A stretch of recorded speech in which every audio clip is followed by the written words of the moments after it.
Apakah kita melihat nikmat itu datang? Apakah kita melihat itu atau tidaknya? Soal dia baca tertiga suatu kepastian, karena Allah sudah katakan di dalam Al-Quran. Namun permasalahannya banyak manusia tak mampu melihatnya. Ketidakmampuan dia untuk melihat rahmat dan nikmat itu membuat rahmat dan nikmat yang sangat teramat banyak itu tak terlihat.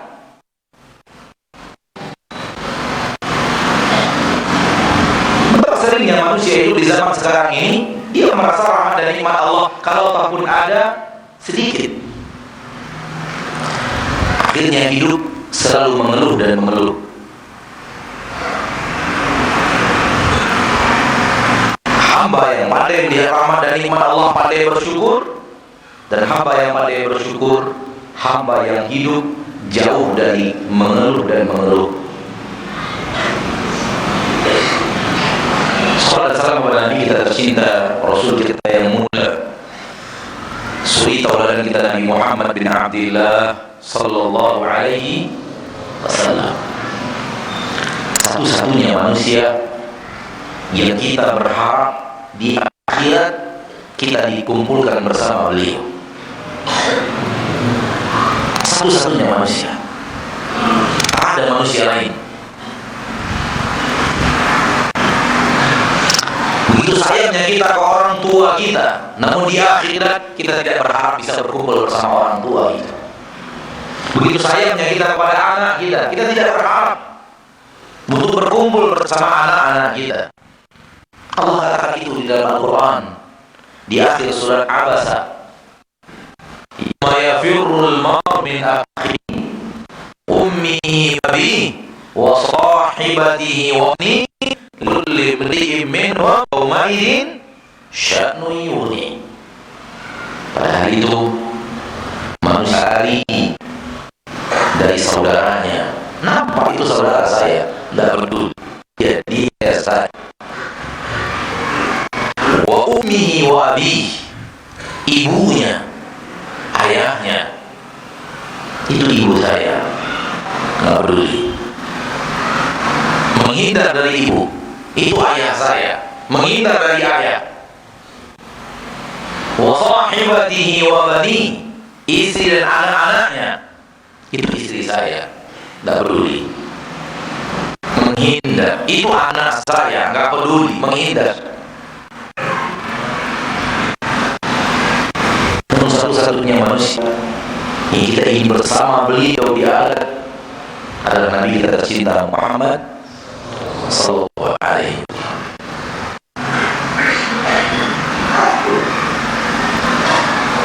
Apakah ada cara untuk bisa dikumpulkan bersama Rasulullah sallallahu alaihi wasallam? Jawabannya ada. Allah berfirman di dalam Al-Quran surat At-Tahrim, Yawma la yukhzillahu an-nabiyya walladzina amanu ma'ah. Tahrim 8 kalau tidak khilaf. Dimulai dari ayat ya ayyuhalladzina amanu tubu ilallahi taubatan nasuha. Di tengah-tengahnya Allah berfirman, Yawma la yukhzillahu an-nabiyya walladzina amanu ma'ah. Hari itu Allah tidak akan lagi menghinakan Nabi ini. Di dunia mungkin dihinakan orang, dicaci, dimaki, ingin dibunuh, diambil kotoran unta, diletakkan belum lagi sujud, diambil plasenta unta yang selesai meletakkan, diletakkan di atas kepala beliau yang sedang sujud, dicaci, dimaki, dilempar itu darah.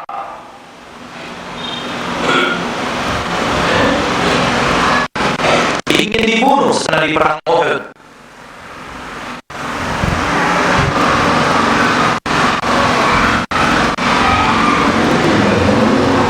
Tersakiti kita tercinta sama dunia. Namun hari itu kata Allah, takkan ada lagi. Takkan ada lagi yang menyiksa, menyakiti, menghinakan Nabi kita tercinta Muhammad sallallahu alaihi wasallam. Walladzina amanu ma'ah. Demikian juga orang-orang yang beriman bersama beliau.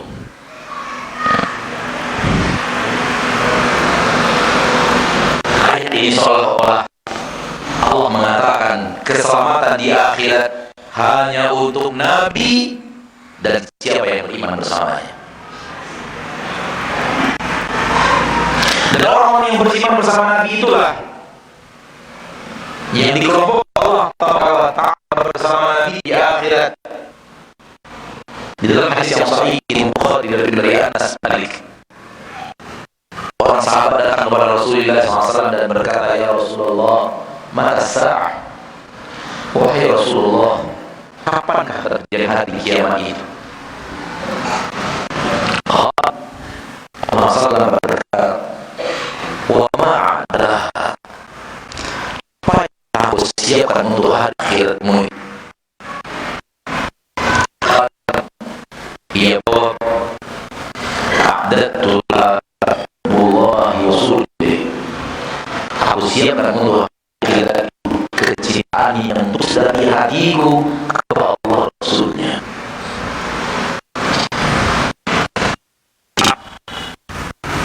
Kecintaan yang tulus sama hati. Ini adalah rajanya seluruh anggota badan. Perintah dan larangan untuk seluruh anggota badan datangnya dari hati. Hati katakan, kerjakan, maka mata akan melihat. Hati katakan, ucapkan, maka lisan akan mengucapkan. Hati mengatakan kepada telinga, dengarkan, maka telinga akan mendengarkan. Hal yang sama ketika dia melarang kepada mata, jangan lihat, maka mata akan melihat. Jangan ucapkan, maka tidak mengucapkan. Jangan dengar, maka telinga tidak akan mendengar. Seluruh anggota tubuh tunduk kepada kita dan hati. Ketika hati itu termiliki cinta kepada Allah Rasulnya, maka seluruh anggota tubuh akan ikut cinta kepada Allah dan cinta kepada Rasulullah Sallallahu Alaihi Wasallam. Banyak orang yang tidak hati dan kepada Allah dan Rasulnya sudah melekat di hatinya. Namun cinta yang melekat itu cinta palsu, cinta yang tidak diakui, cinta yang salah, cinta yang keliru. Cinta kalau sudah sebenar-benar cinta di dalam hati akan terjadi di seluruh anggota badan. Namun ketika badan masih rajin buat maksiat, anggota badan masih rajin melanggar syariat, menunjukkan hatinya tidak. Siapa yang menyuruh mata berbuat maksiat? Siapa yang menyuruh lisan mengucapkan kata-kata maksiat? Hati. Bagaimana mungkin hati yang seperti itu mengatakan, pemiliknya mengatakan saya mencintai Allah dan Rasulnya? Bisakah Anda memahami seorang anak yang mempeleng ayahnya, menendang ayahnya, lalu kemudian dia mengatakan saya mencintai ayah saya?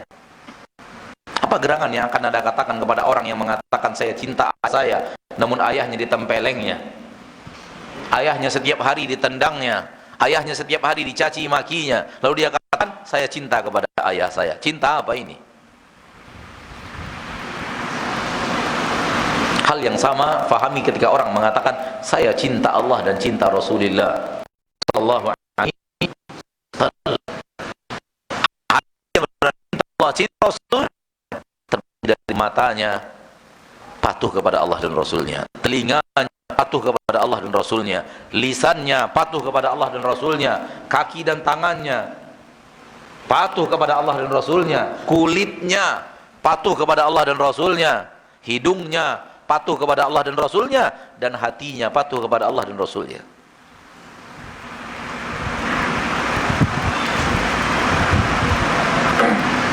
Maka pernyataan sahabat ini, saya siapkan untuk itu cinta Allah dan cinta Rasul, pernyataan besar.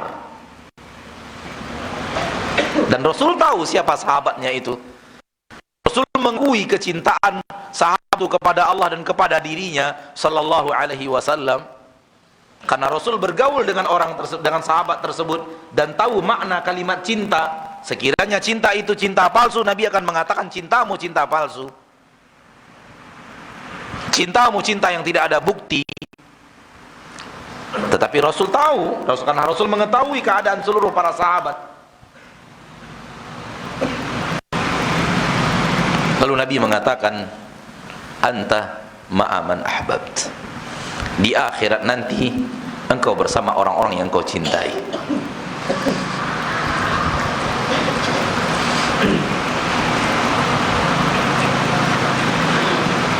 Maka ketika kita mencintai Rasulullah sallallahu alaihi wasallam, harus kita buktikan dengan tunduk dan patuhnya kita kepada Rasulullah sallallahu alaihi wasallam. Rasulullah SAW itu terdiri dari dua unsur. Unsur pertama, beliau sebagai seorang manusia. Unsur kedua, beliau sebagai orang Rasul. Di akhir surat Al-Kahfi, Allah tabaraka wa ta'ala firman, Qul innama ana basharun mithluk yuha ilayya annama ilahukum ilahu wahid. Katakan wahai Nabi, katakan kepada manusia, katakan kepada ummu, katakan kepada hamba Allah, inna ana basharun mithlum, saya manusia seperti kalian. Unsur pertama, Rasul sebagai seorang manusia seperti kita. Seperti kita maksudnya apa? Ya seperti kita, dilahirkan dari ayah, dari ibu, punya rasa lapar, harus makan, punya rasa kantuk, harus tidur, punya rasa sedih, punya rasa marah, punya sifat mencintai, membutuhkan istri, membutuhkan anak dan keturunan. Seperti kita. Cara beliau memandang, mata manusia, bukan mata malaikat.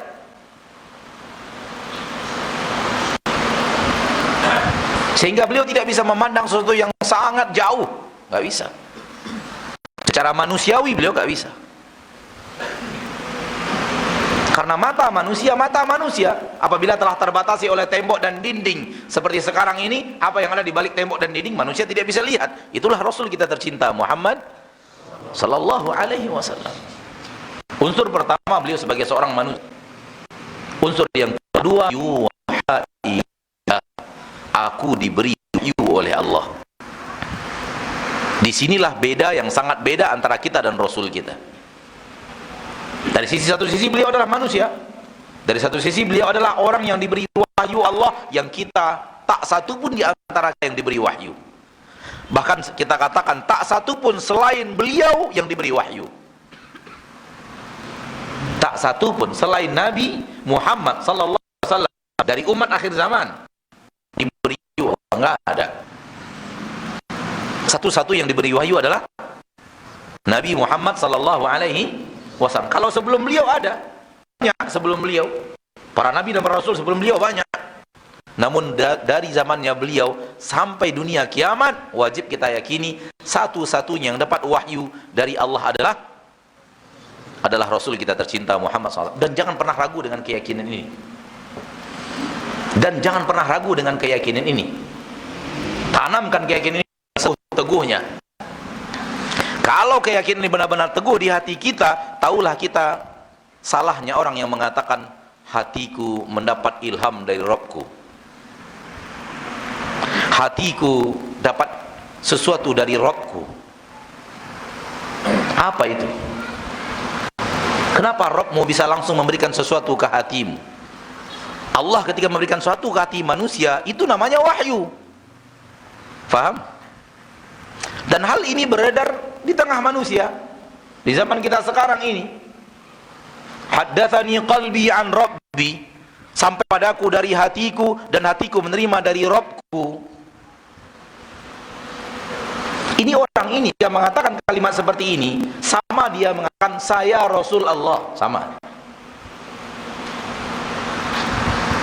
Dan dikatakan kepada Abdullah bin Abbas, dikatakan kepada Abdullah bin Abbas, ahli tafsirnya para sahabat, ya Abdullah, ada orang yang mengatakan qalbi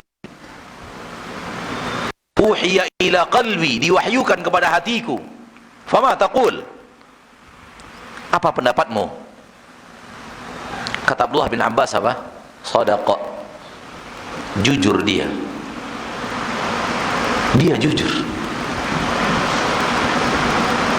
Al-wahyu wahyan, wahyu terbagi dua kata Abdullah bin Abbas, wahyun minallah wa wahyun minasyaitan. Amma wahyun minallah fayati ila anbiya'ihi wa rusulih, wahyu dari Allah datang kepada para nabi dan para rasul-rasul Allah saja. Wa wahyun minasyaitan ila awliya'ih, dan wahyu dari syaitan datang kepada wali-wali syaitan. Lalu Abdullah bin Abbas membacakan firman Allah di dalam Al-Quran, di dalam surah Al-An'am, wa kadzalika ja'alna likulli nabiyyin aduwan syayatinal insi wal jin. Demikianlah kami jadikan untuk para nabi dan para rasul setan-setan jin, setan-setan manusia dan setan-setan jin, yuhi ba'hum ila ba'din, sebahagian mereka memberikan wahyu kepada sebahagian mereka. Ada ternyata wahyu selain wahyu dari Allah kepada para nabi dan para rasul, namun wahyu itu datangnya dari syaitan.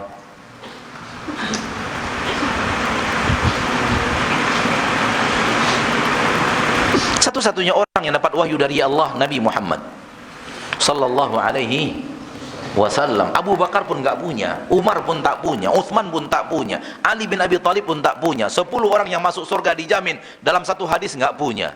Yang hadir di perang Badar enggak punya, yang hadir di perang Uhud enggak punya. Berhakkah kita di zaman sekarang ini ada seorang yang kita muliakan, ada seorang yang kita hargai lalu kita katakan dia dapat wahyu dari Rabb-nya? Wahyu apa itu?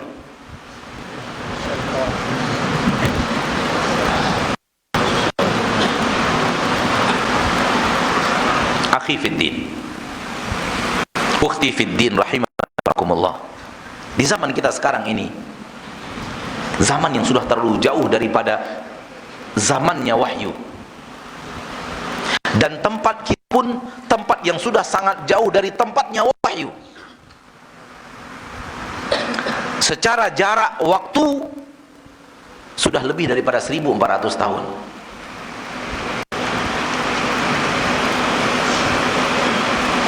Secara jarak tempat lebih daripada 8000 kilometer. Jadi secara waktu berjarak jauh, secara tempat berjarak jauh.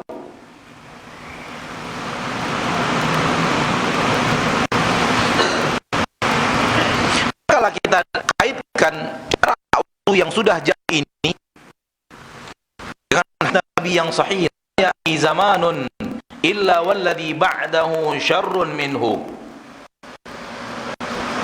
tidak datang suatu zaman, suatu generasi, melainkan generasi setelahnya lebih buruk daripada generasi itu.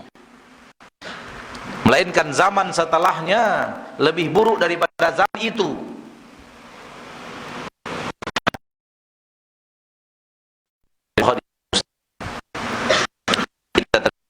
Mengatakan tidak datang suatu generasi, suatu zaman, melainkan zaman setelahnya lebih buruk daripada zaman itu. Zaman ini lebih baik daripada zaman setelahnya, zaman setelahnya lebih baik daripada zaman setelahnya, zaman setelahnya lebih baik daripada zaman setelahnya. Begitu terus. Generasi terbaik sahabat, itu generasi yang paling sempurna. Di bawahnya para tabi'in, kemuliaan mereka di bawah para sahabat. Tapi tabi'in baik daripada generasi setelahnya, atba'u tabi'in.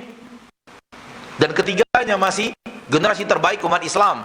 Tapi sahabat lebih baik daripada generasi setelahnya, dan yang setelahnya lebih baik daripada generasi setelahnya, paham? Dan begitu terus, begitu terus, begitu terus, begitu terus, begitu terus. Makin lama agama ini makin lama makin mengarah kepada berkurang. Duhai saudaraku muslim dan muslimah, gerangan zamanmu seperti apa kurangnya.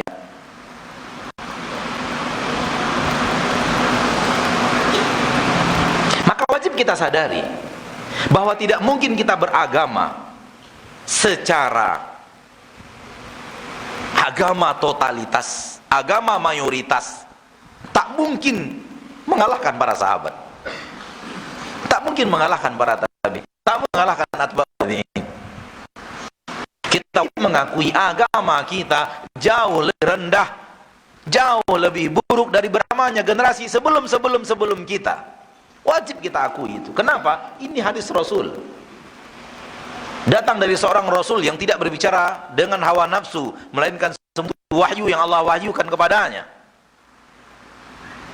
Wa ma yantiqu 'anil hawa in huwa illa wahyu yuha. Firman Allah dalam Al-Quran surah An-Najm. Rasul itu tidak berbicara melalui hawa nafsu, yang dia sampaikan wahyu yang Allah wahyukan kepadanya. Berarti ketika Rasul menyampaikan itu, wajib kita yakini bahwa generasi sahabat terbaik, generasi berikutnya lebih kurang daripada itu, generasi berikutnya kurang daripada itu, generasi berikutnya kurang daripada itu, kurang daripada itu, kurang sampai generasi kakek kita. Ternyata generasi kakek kita lebih baik daripada generasi ayah kita. Generasi ayah kita lebih baik daripada generasi kita. Generasi kita akan lebih baik daripada generasi anak kita.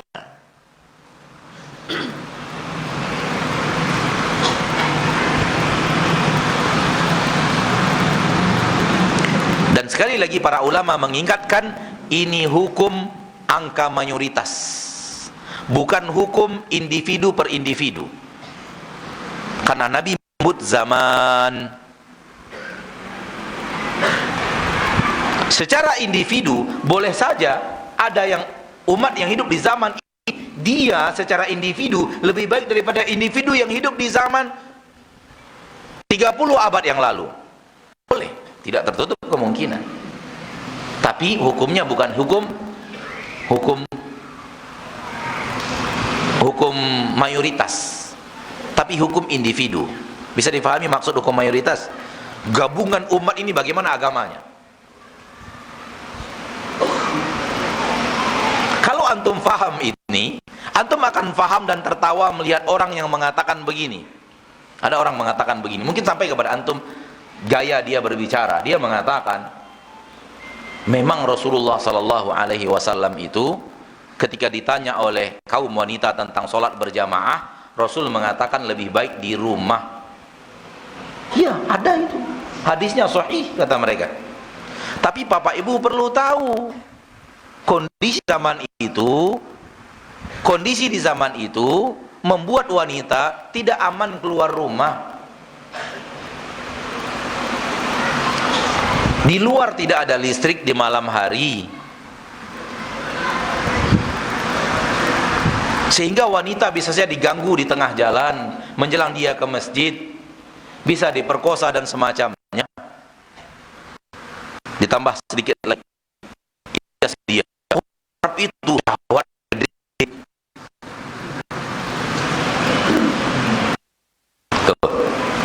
Zaman kita sekarang masya Allah aman, wanita keluar rumah sudah aman, listrik sudah di mana-mana, penerangan sudah di mana-mana. Sehingga permasalahannya Rasul mengatakan wanita sholat di rumah lebih baik daripada di masjid, lebih afdol daripada di masjid, karena faktor keamanan.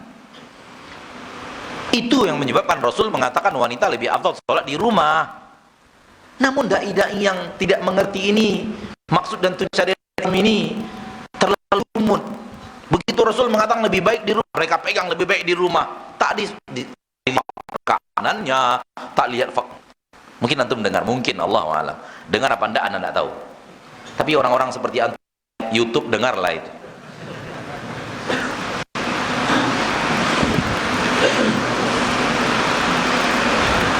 antum tahu kaidah tadi, taulah antum pernyataan Ustaz ini batil.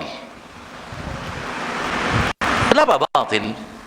Karena generasi kita lebih buruk daripada generasi para sahabat. Ada apa? Keamanan wanita di zaman kita lebih aman daripada keamanan sahabat di zaman para sahabat. Keamanan wanita dibanding di zaman para sahabat, paham nggak maksudnya? Di zaman sahabat, wanita keluar rumah, siapa warga di sekitar masjid? Abu Hurairah, Anas bin Malik, Abu Bakar, Umar bin Khattab, Utsman bin Affan, Abdullah bin Abbas, Abdullah bin Umar, Abdullah bin Mas'ud, Abdullah bin Amr bin As. Manusia-manusia mulia yang hidup di sekitar masjid. Tidak aman wanita keluar rumah masuk masjid. Sementara di zamanmu yang hidup Frankie, Randy, si Roy, si Boy, aman wanita keluar rumah bersama mereka?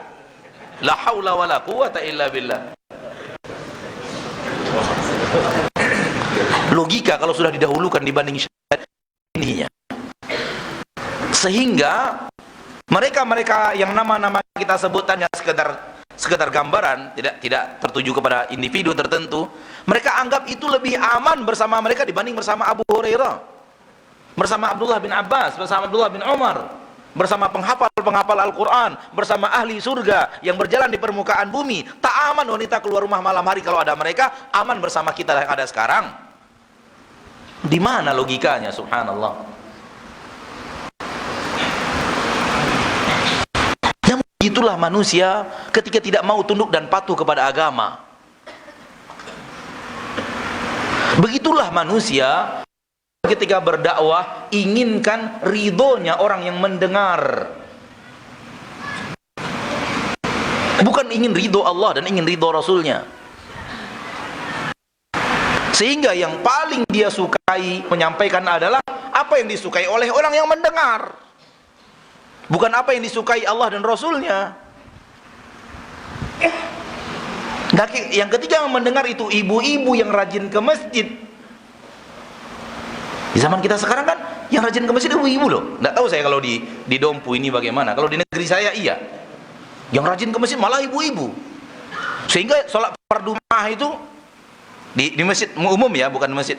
Kalau masjid ya jamaah laki-lakinya yang jauh lebih banyak daripada jamaah wanita. Ada jamaah wanita disiapkan, tapi jumlahnya jauh lebih banyak jamaah laki-laki yang memang mereka berkeyakinan sholat berjamaah bagi laki-laki ke masjid adalah wajib. Namun di masjid-masjid awam kaum muslimin itu kalau jamaah laki-lakinya satu saf, jamaah wanitanya bisa 3 saf dan 4 saf. Itu di daerah hantu mana nggak tahu. Tapi kalau setannya sama, rasanya sama juga hasilnya. Gitu.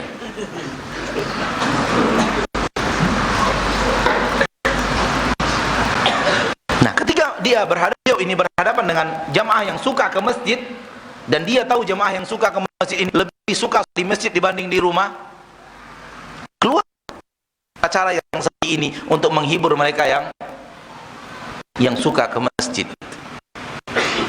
Seandainya mereka mengatakan saja ibu-ibu yang rajin ke masjid boleh, agama kita tak melarang, itu bukanlah keburukan. Wanita sholat di masjid baik, diakui oleh agama kita. Namun dia sholat di rumah baik, dua-duanya baik. Sholat di rumah baik, sholat di masjid baik, dua-duanya kebaikan. Tidak mesti harus satu disalahkan, yang satu dibenarkan. Tidak. Dia bukan perbedaan antara halal dan haram. Perbedaan antara mana yang lebih utama dibanding yang-nya. Jadi ibu-ibu mau sholat di masjid silahkan, boleh. Sholat di rumah silahkan, boleh. Namun hadis Nabi mengatakan yang di rumah lebih afdal daripada yang di masjid.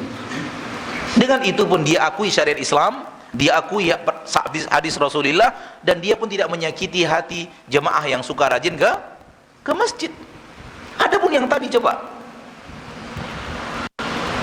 bagaimana dia mengkerdilkan para sahabat lebih dahsyat daripada orang-orang yang hidup di zaman kita sekarang.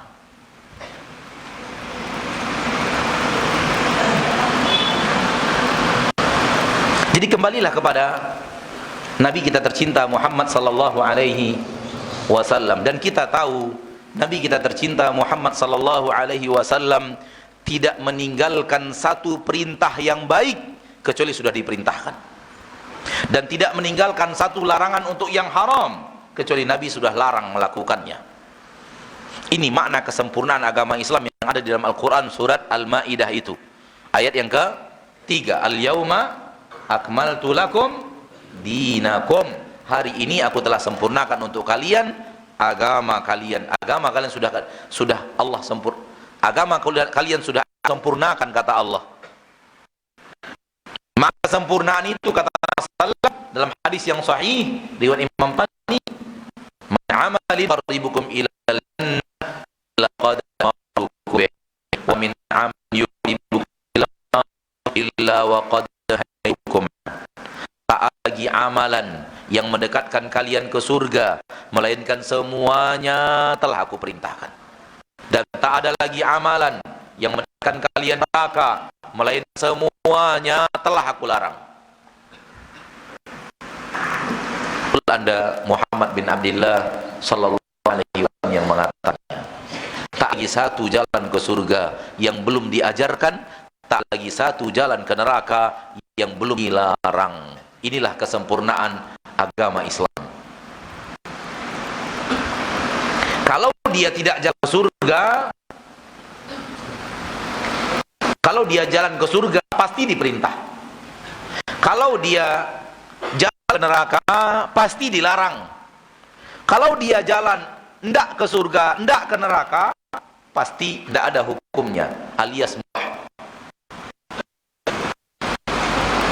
karena bukan jalan ke surga, tidak juga ke neraka, dan biasa yang seperti itu duniawi murni. Ustaz, saya mau perusahaan, namanya perusahaan A, silahkan aja. Dan ketika Anda buka perusahaan A, itu bukan jalan ke surga, juga bukan jalan ke neraka. Namun saya transaksi riba pakai perusahaan itu, oh enggak boleh. Karena transaksi riba jalan ke neraka, sudah dilarang. Jadi apapun yang menyentuh jalan ke surga itu pasti diperintah, dan apapun yang berhubungan dengan jalan ke neraka itu pasti dilarang. Berkata Imam Abdurrahman Al-Auza'i, orang tabi'in nama murid para sahabat. Imam Abdurrahman Al-Auza'i, tak ada sebuah masalah yang kami tidak faham dan tidak mengerti, lalu kami bertanya kepada para sahabat Rasulullah sallallahu alaihi wasallam tentang masalah tersebut, melainkan para sahabat Rasul menjawab ayat-ayat Al-Quran. Mereka faham, namun pemahaman kita yang belum sampai ke sana.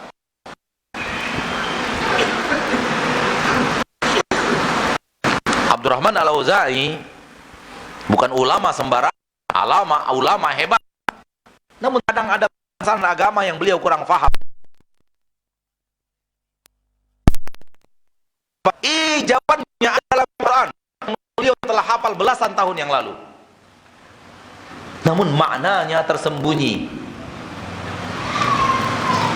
Difahami oleh para sahabat, tak difahami oleh para tabi'in. Kata Imam Al-Auza'i, mereka memahaminya dan pemahaman kita singkat untuk memahami itu. Tak sampai pemahaman kita ke arah itu. Artinya seluruh permasalahan agama dijawab oleh para sahabat pakai Al-Quran. Seorang wanita datang kepada Abu Bakar, bertanya tentang wanita yang mentato dirinya. Kata Abu Bakar radhiyallahu anhu, cari di dalam Al-Quran pasti ketemu. Dia mengatakan, aku baca Al-Quran namun tidak ada. Kata Abu Bakar, pasti ketemu. Pulang dia lagi, baca Al-Quran lagi dari awal sampai akhir, tetap tidak bertemu hukum tato. Datang lagi kepada Abu Bakar, Abu Bakar, bukankah engkau membaca firman Allah, wa ma atakumur rasulu fakhudhuhu wa ma nahakum anhu fantahu. Apa yang diperintahkan Rasul ambil, apa yang dilarang Rasul tinggalkan. Iya, Rasul telah melarang bertato. berarti masuk dalam ayat itu. Nah, kalau Anda tahu bahwa agama Anda sempurna, kalau Anda faham bahwa agama Allah itu sempurna, tak ada kebaikan yang belum diperintahkan, tak ada larangan yang belum dilarang, tak ada keburukan yang belum dilarang, fahamlah agama Anda itulah solusi seluruh perkara yang Anda alami. Pun masalah diri, solusi ada masalah, ada di agamamu, di dalam syariat yang turun. Termasuk kondisi yang dialami di umat akhir zaman, yang tidak dialami oleh umat al-zaman, atau dialami oleh umat awal zaman, namun tidak sedahsyat apa yang dialami oleh umat akhir zaman, yaitu maraknya fitnah terjadi, aneka pemahaman beraneka ragam yang sangat banyak, sudut pandang beragama yang banyak, terpecah-pecahnya umat Islam dalam kelompok-kelompok agama. Sebagaimana hadis yang sahih dari Irbad bin Sariyah, Nabi kita tercinta Muhammad sallallahu alaihi wasallam mengatakan, "Wa may ya'ish minkum fasayara ikhtilafan katsira." Siapapun di antara kalian berusia panjang, dia akan menyaksikan perbedaan yang sangat banyak, silang sengketa pendapat yang sangat banyak.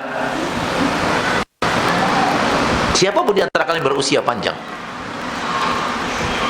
itu para sahabat yang berusia panjang akan menemukan perbedaan pendapat. Bayangkan generasi setelahnya,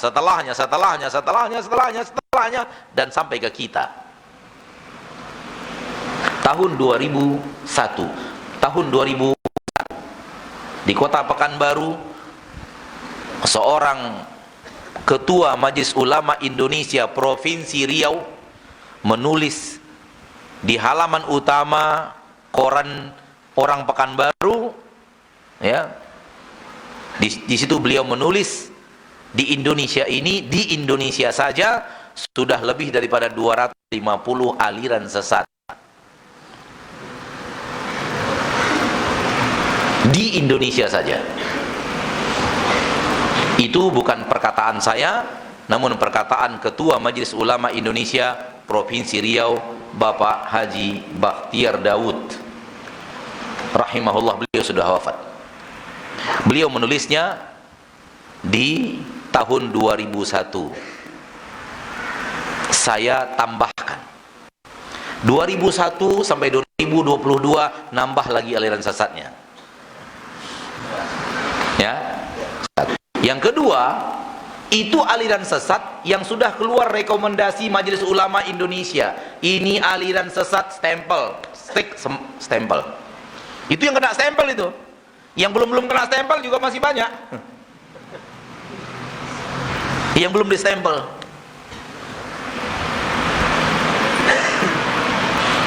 Ahmadiyah misalnya diperselisihkan, Syiah misalnya diperselisihkan, sesat tak sesatnya. Dan kita dengan penuh keyakinan Syiah sesat, Ahmadiyah sesat. Ahmadiyah mengakui Rasul selain Rasulullah SAW. Syiah apatah lagi mengkafirkan para sahabat. Bagaimana tidak sesat? Syiah mengatakan Al-Quran ini tidak asli, dirubah-rubah oleh para sahabat. Namun belum keluar stempel sesatnya.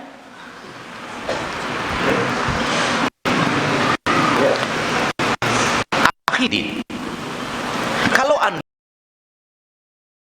ingin membuat tameng dari aneka ragam pemahaman yang sangat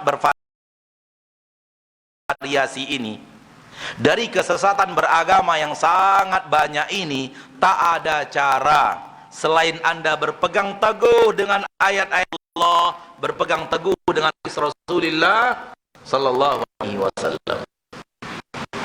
Ada cara lain. Solusi untuk menghindarkan diri dari ragam fitnah, fitnah syubhat dan syahwat adalah mendidik diri, menguatkan hati untuk senantiasa menjadikan Al-Quran dan hadis Nabi pegangan hidup. Kalau benar-benar dikembalikan kepada Al-Quran, benar-benar dikembalikan kepada hadis, dan apa yang Allah katakan dan apa yang Rasul katakan, kita katakan sami'na wa ata'na, selamat insyaallah. Namun kalau kita komitmen, konsisten, berpegang teguh dengan Al-Quran dan Sunnah, ketika itulah virus kesesatan itu masuk. Wa may ya'ish minkum fasayara ikhtilafan katsira. Siapapun berusia panjang daripada kalian, kata Rasulullah SAW, akan melihat perbedaan pendapat yang sangat banyak, silang sengketa pendapat yang sangat banyak. Solusinya apa wahai Rasul? Fa'alaikum bisunnati, pegang teguh sunnahku,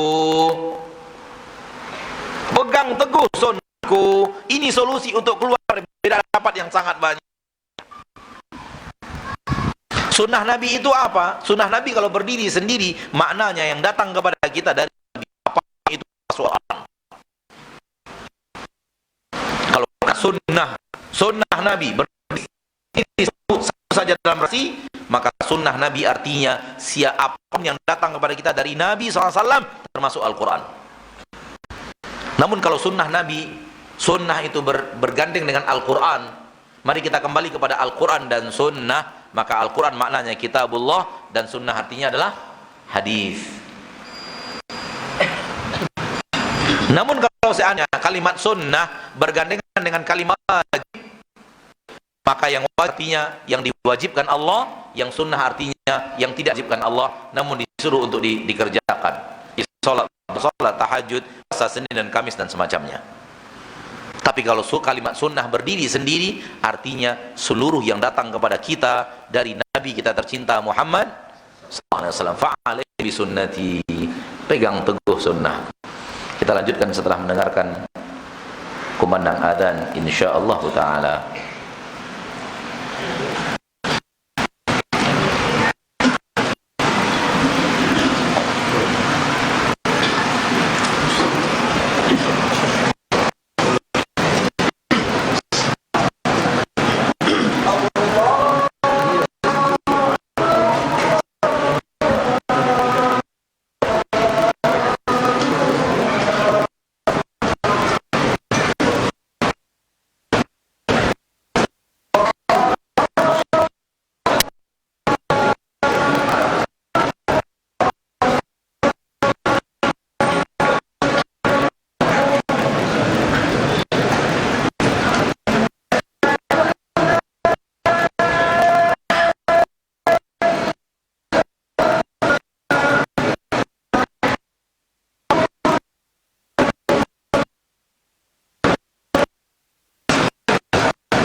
Saudaraku saudariku, aku cintai karena Allah, al-muslimin wal muslimat, al-hadirin hadirat, rahimani wa rahimakumullah. Maka kalau kita sudah memahami bahwa Al-Quranul Karim dan sunnah Rasulullah sallallahu alaihi wasallam di dalamnya terdapat seluruh kebaikan. Seluruh kebaikan diperintahkan kita untuk mengerjakannya, dan di dalamnya larangan dari seluruh keburukan. Tidak ada keburukan melainkan semuanya sudah ada larangannya di dalam Al-Quran dan di dalam sunnah Rasulullah sallallahu alaihi wasallam. Istiqamah kitabullah dan istiqamah di atas sunnah Rasulullah sallallahu alaihi wasallam adalah benteng pertahanan seorang muslim menghadapi pertikaian pendapat, perbedaan pendapat. Kalau perbedaan dan pertikaian pendapat itu dinamakan dengan pecah belahnya umat Islam berkelompok-kelompok, maka kita pun mengatakan berpegang kepada Al-Quran dan Sunnah akan menghindarkan kita dari berkelompok-kelompok dan bertikai-tikai.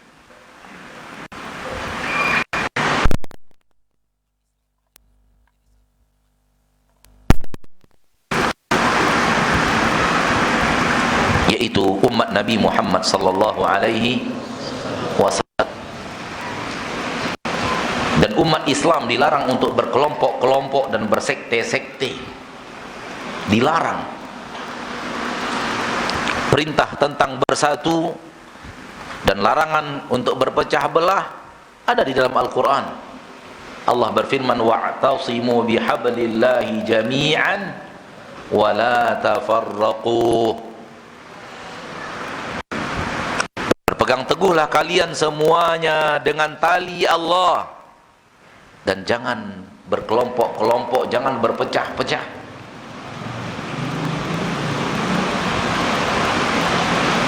Disuruh semuanya bersatu padu, berpegang teguh dengan tali Allah. Apa itu tali Allah? Al-Quran. Apa itu tali Allah? Sunnah. Apa itu tali agama Islam itu sendiri? Apa itu tali Allah? Syariat. Apa itu tali Allah? Tali Allah adalah syariat Allah. Ini kan pernyataan ulama. Ibnu Katsir mengatakan semuanya benar. Karena itu perbedaan ungkapan redaksi maknanya satu. Al-Quran adalah tali Allah, sunnah Rasul adalah tali Allah, syariat Allah adalah tali Allah, Islam adalah tali Allah. Apa itu tali Allah? La ilaha illallah. Tali Allah yang paling kuat, la ilaha illallah. Dan seluruh dan larangan setelahnya tuntutan daripada la ilaha illallah itu. Berpegang teguh kalian semuanya di atas tali yang satu, jangan berpecah belah, kata Allah. Jangan berkelompok-kelompok.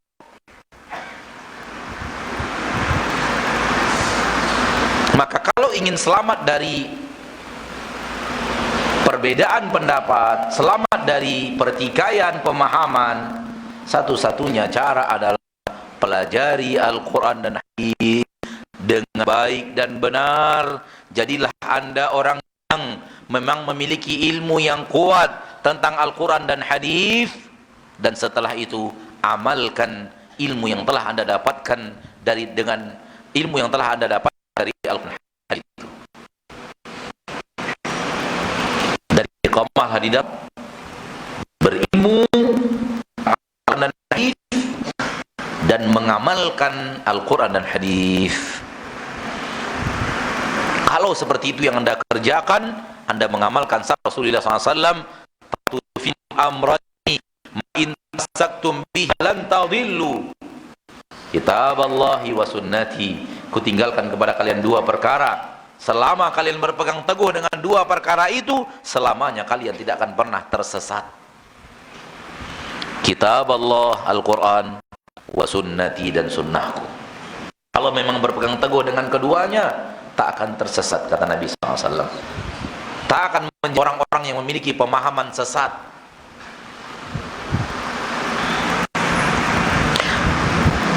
Janji dari Allah melalui Rasulnya tercinta SAW.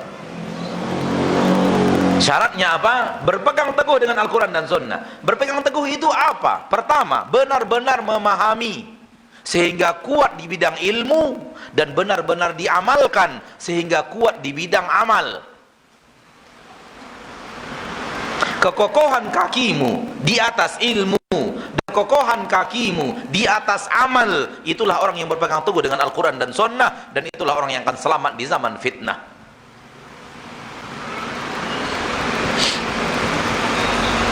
Yang kakinya goyah di bidang ilmu terkena fitnah. Yang kakinya goyah di bidang amal terkena fitnah. Yang kakinya tidak kuat ilmu terkena syubhat. Yang kakinya kuat di bidang amal terkena syahwat. Dan hanya itu fitnah secara garis umum yang menyerang manusia, sehingga manusia terpecah menjadi aneka ragam kelompok dan keyakinan. Dan semua serangan-serangan itu kalau dikategorikan hanya dua serangan saja dari iblis. Serangan antara ilmu bernama syahwat, serangan antara amal bernama syahwat. Jadi ada fitnah ilmu, yaitu syubhat. Ada fitnah amal, yaitu syahwat. Ketika seseorang fitnah dengan fitnah syubhat, lemah ilmunya, bahkan salah ilmunya. Salah satu di antara contohnya tadi, yang ngomong wanita di zaman Rasul tak aman pergi ke masjid, dan aman di zaman kita. Fitnah apa? Fitnah syubhat. Salah dalam berpandangan, salah dalam berkeyakinan, salah dalam menilai dan memutuskan. Salah dalam, lemah dalam ilmu, terfitnah syubhat akan lemah ilmunya. Dan terkena fitnah syahwat akan lemah amalnya. Para ulama berbicara panjang lebar, termasuk Syekhul Islam Ibnu Taimiyah di dalam kitab Iqtida'us Shiratal Mustaqim, tentang muslim itu punya dua kekuatan. Seorang muslim dua kekuatan. Kekuatan pertama kekuatan ilmu, kekuatan kedua kekuatan amal. Kalau seorang muslim ingin menjadi muslim yang kuat, maka hendaklah dia memperkuat ilmunya dan memperkuat amalnya. Dan iblis akan menyerang dan berusaha untuk melemahkan kekuatan itu, menyerang kekuatan ilmu manusia dengan syubhat, dan menyerang kekuatan amal manusia dengan syahwat. Yang mengikuti syubhat akan lemah ilmu, kekuatan ilmunya,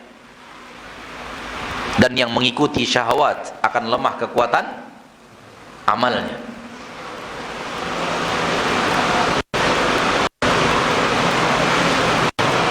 Maka dalam ilmu, perkokoh ilmu dengan cara belajar, bertanya, belajar, bertanya, belajar, bertanya. Dan ketika bertanya itu, tanyakan mana ayatnya, mana hadisnya, apa kata-kata ulama dalam masalah ini. Jangan tanya itu apa menurut pendapat ustadz. Kalau bertanya apa menurut pendapat ustadz, ustadz itu jawab serampangan, jawabannya benar. Kenapa? Yang kita tanyakan pendapat ustadz, dia keluarkan pendapatnya, berarti benar jawabannya. Apa pendapat ustadz tentang LGBT? Jawaban ustadz, menurut saya LGBT itu halal. Benar jawaban ustadz itu. Kenapa? Anda bertanya pendapat ustadz, ustadz mengeluarkan pendapatnya, benar tidak jawabannya? Apa? Lihat baik-baik, jangan antum salah paham, nanti menisbatkan pula Ustaz Mauludi menghalalkan LGBT. Pertanyaan Anda, apa pendapat Ustaz tentang LGBT? Anda tidak bertanya kepada Ustaz bagaimana LGBT menurut Al-Quran dan Sunnah. Yang Anda tanyakan bagaimana pendapat Ustaz. Ustaz itu menjawab pendapat saya LGBT halal. Benar nggak jawabannya? Benar, karena yang Anda tanya pendapat dia. Dia keluarkan pendapat dia. Benar jawabannya. Tapi apakah jawabannya itu pendapat dia itu, yang Anda tanya pendapat dia keluarkan pendapatnya. Apakah pendapatnya itu sesuai dengan Al-Quran dan hadis? Jawabannya tidak sesuai. Karena di dalam Al-Quran dan hadis diharamkan. Bahkan keharaman LGBT lebih haram daripada zina benaran. Sehingga berzina hanya dicambuk, LGBT dipotong leher langsung.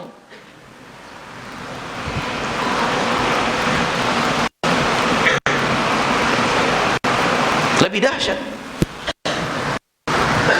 Namun kebiasaan umat bertanya kepada ustadz begitu. Apa menurut pendapat ustadz?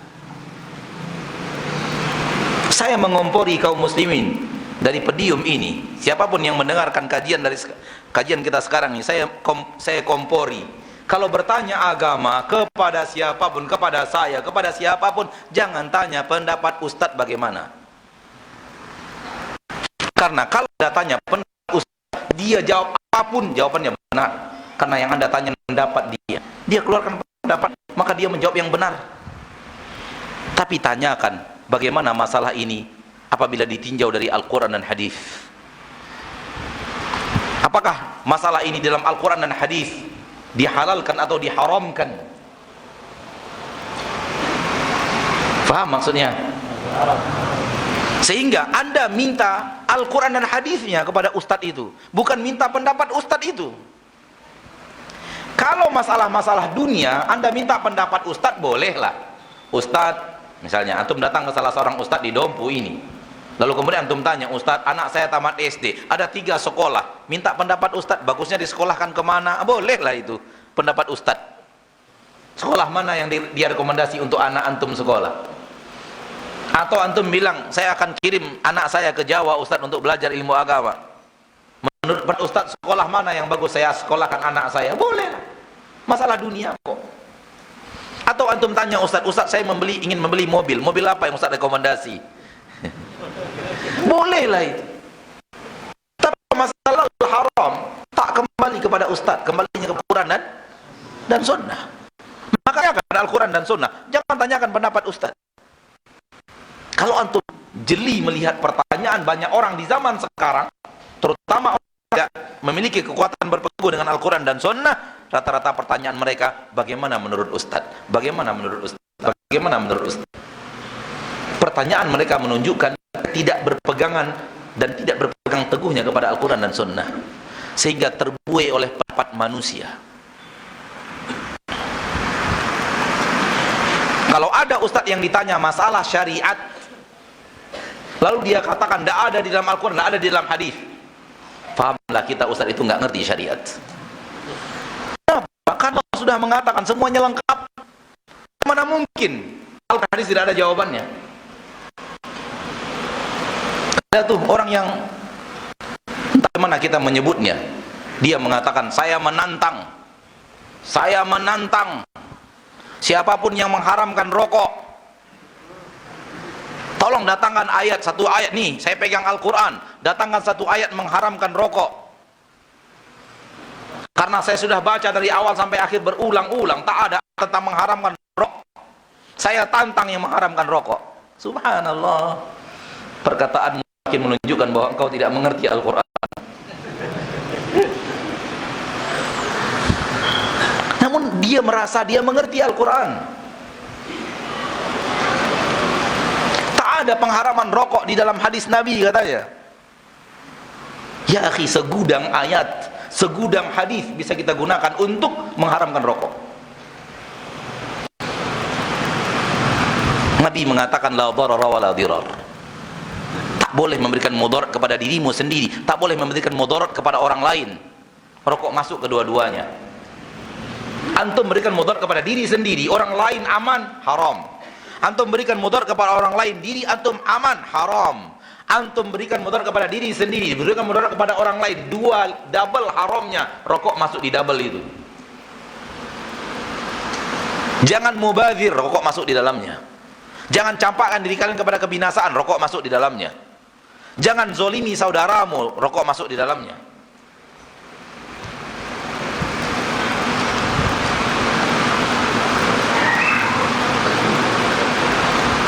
Perintah untuk menjauhkan seluruh yang berbahaya, rokok masuk di dalamnya. Nabi datang menghalalkan yang baik-baik, mengharamkan yang buruk-buruk. Rokok masuk di dalamnya. Karena tak ada seorang pun yang mengatakan rokok itu baik. Seluruh ahli kesehatan, bahkan ahli kesehatan yang tidak muslim pun mengatakan rokok itu perusak dan berbahaya. Sehingga orang kafir sudah melarang rokok, namun mereka tidak punya kalimat haram. Sebenarnya kalimat larangan mereka kalau dikembalikan kepada agama kita haram gitu loh. Kalau antum pergi ke negeri yang tidak muslim, tertulis dilarang merokok, maksudnya orang yang tidak muslim itu haram merokok gitu loh. Karena mereka tidak punya kalimat haram. Sehingga yang merokok di tempat umum didenda oleh mereka dengan denda yang sangat besar. Masa sih orang di luar Islam lebih tahu bahaya rokok dibanding umat Islam? Dari dahulu kala biasanya umat Islam itu lebih sensitif soal halal dan haram. Sekarang sudah semua negeri-negeri yang tidak muslim pun mengharamkan rokok, umat Islam masih mengatakan makruh. Dari mana makruhnya, subhanallah? Rokok itu Pak dibeli, dibakar, taruh di tong sampah sampai habis, haram. Kenapa? Mubazir. Beli rokok itu bakar, taruh di tong sampah, haram itu. Kenapa? Mubazir. Wala tubadzir tabdzira innal mubadzirina kanu ikhwana syayatin. Sekarang dibeli, dibakar, diisap, kita rusak paru-paru kita rusak jantung kita. Hendak haram dari mana coba? Kita beli, kita bakar, kita isap, kita rusak paru-paru kita, jantung kita keluarkan, diisap anak istri kita, rusak paru-parunya, rusak jantungnya, diisap kawan kita, rusak jantungnya, rusak paru-parunya, diisap oleh orang tua kita, rusak parunya, rusak jantungnya. Hendak haram dari mana coba?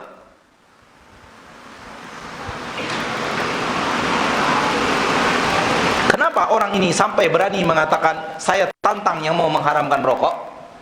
Karena tadi tak berilmu, ilmunya lemah. Antum kira untuk mengharamkan sesuatu di dalam agama itu, dalam Al-Quran itu harus disebut namanya dulu? Kalau begitu terlalu banyak yang tidak haram.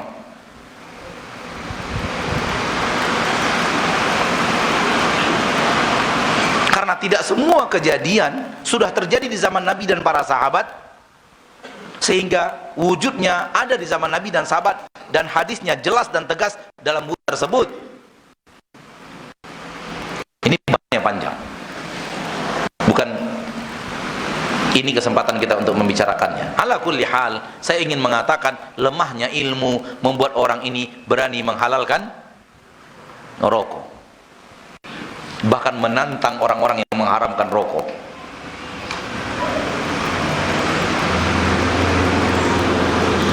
Lemahnya amal pun demikian, akan membuat manusia terjerumus. Setelah Anda berilmu, ilmu Anda benar, jangan lupa Allah menyuruh Anda rajin beramal. Yang rajin berilmu saja tidak rajin beramal, akhir kerjaannya debat sana, debat sini, protes sana, protes sini, kritik sana, kritik sini.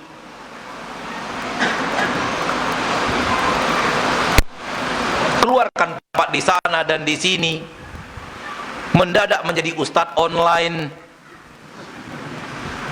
mendadak menjadi ahli pendidikan online.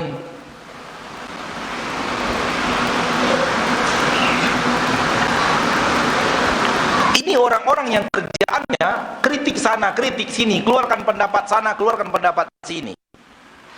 Dan dia merasa dengan melakukan itu, dia telah melakukan perjuangan besar untuk agama Islam. Perjuangan apa? Hanya dengan kritik sana, kritik sini, keluarkan pendapat sana, keluarkan pendapat sini. Apa yang Anda bangun untuk agama Islam dengan cara seperti itu? Wahai orang-orang yang rajin komen dan komen dan komen di media sosial, saya tanya, dengan komenmu itu, apa yang kau hasilkan untuk agama Islam? Apa karyamu untuk agama Islam dengan komen sana, komen sini? Cobalah.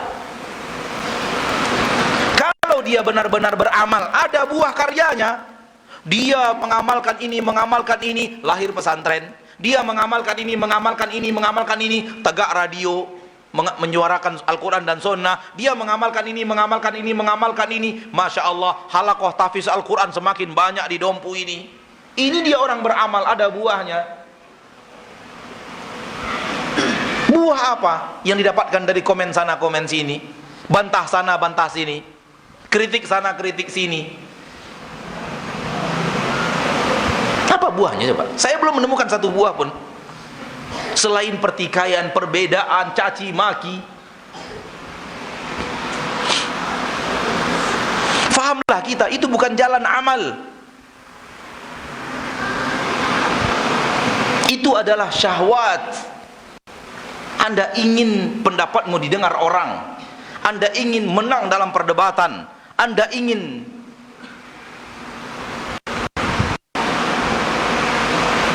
dan subhanallah, fitnah perang di dunia maya. Orang tidak jelas, senjatanya tidak jelas, pendidikannya tidak jelas, latar belakang pendidikannya tak jelas.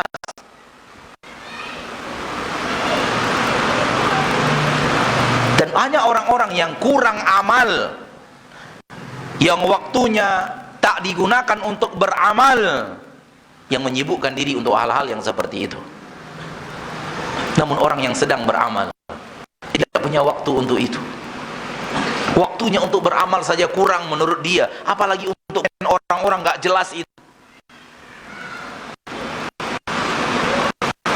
Kalau orang yang akan kritik ada di hadapan matamu, bisa bertemu dengannya, tahu latar belakang pendidikannya, tahu apa yang sedang dia kerjakan, mungkin Anda bisa memasukkan pendapat yang bermanfaat untuk dirinya. Namun ini manusia nggak jelas. Itu yang akan Anda layani. Dan Anda merasa bahagia sudah bisa komen sana komen sini. Dan kadang-kadang cara komen pun salah. Kadang-kadang ilmu yang dikeluarkan juga tidak benar. Sehingga orang-orang yang seperti ini hanya orang-orang yang merasa waktunya sangat lapang. Di sana apa? Amalnya kurang. Orang yang berilmu dengan baik dan benar akan berusaha beramal baik dan benar sesuai dengan tuntutan ilmu itu.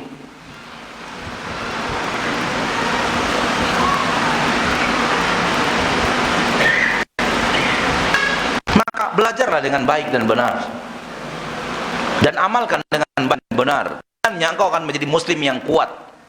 Allah berfirman dalam Al-Quran surat Shad ayat yang ke-45, wadhkur ibadana Ibrahim wa Ishaq wa Ya'qub ulil aidi wal absar.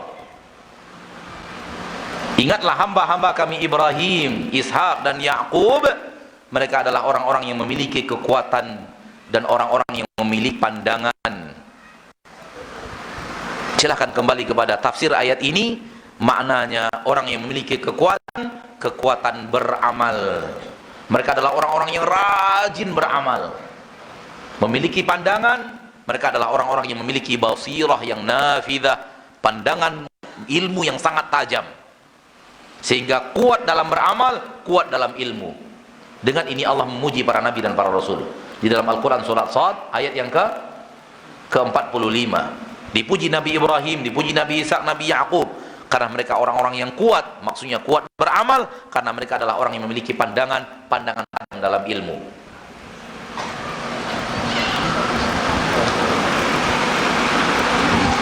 Kuat dalam beramal, kekuatan amal. Tajam dalam pandangan, ilmu, kekuatan ilmu. Ketika dua-duanya berjalan seiring dan sejalan, iblis mati kutu. Karena jalan agama yang hak telah dijaga oleh Allah dari seluruh jebakan-jebakan iblis. Allah yang menjaganya, bukan kita. Sehingga iblis tidak bisa masuk kepada orang yang benar-benar kembali kepada Al-Quran dan kembali kepada sunnah Nabi secara ilmu dan amal. Dan itulah benteng pertahananmu wahai muslim dan muslimah berhadapan dengan fitnah akhir zaman. Jangan memperkeruh fitnah dengan membuatnya semakin panjang, semakin lebar, semakin lebar. Wallahu ta'ala a'la wa a'lam bisawab. Sampai di sini secara yang bisa ana sampaikan, dan kita gunakan kesempatan waktu yang tersisa untuk menjawab pertanyaan sampai waktu yang dimudahkan Allah Subhanahu wa taala. Sallallahu wasallam wa baraka wa an'am ala abdihi wa rasulihi Muhammad.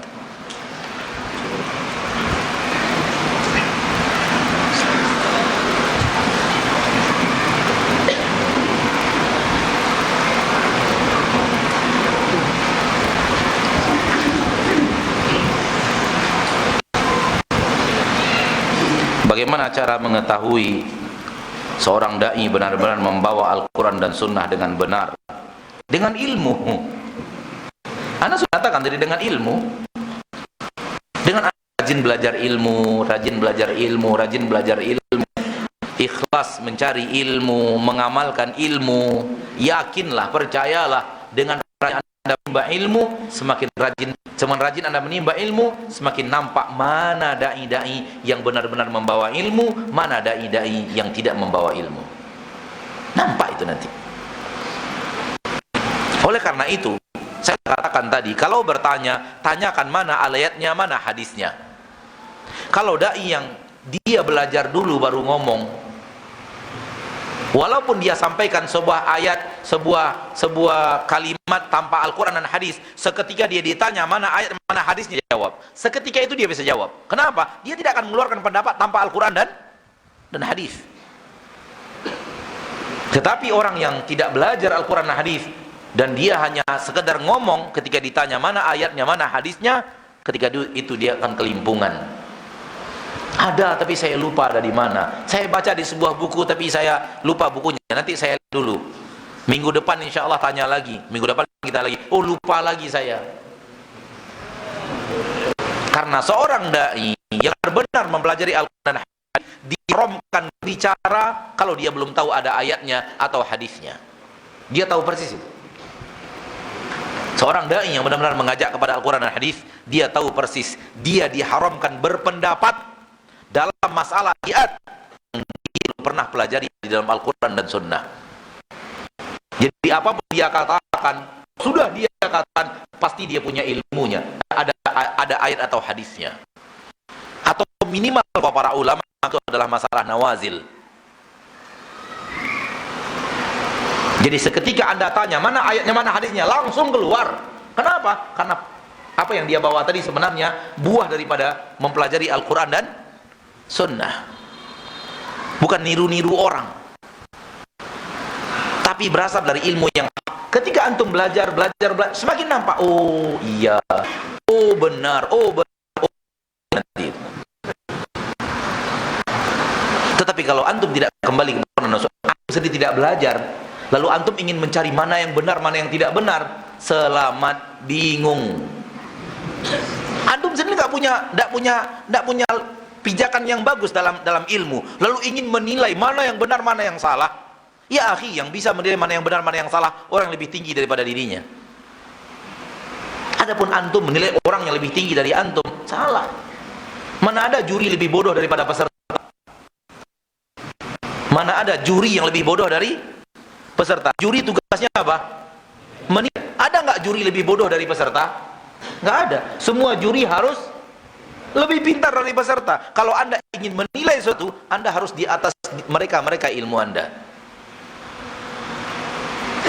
Baru Anda bisa menilai, oh benar ini, begini, salah ini karena begini. Bisa menilai juri yang namanya juri harus lebih berilmu dari akal ini. Yang dinilai namanya peserta,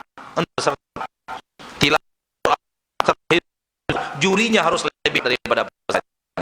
Tugas menilai. Sekarang menilai ustaz siapa, ustaz apa.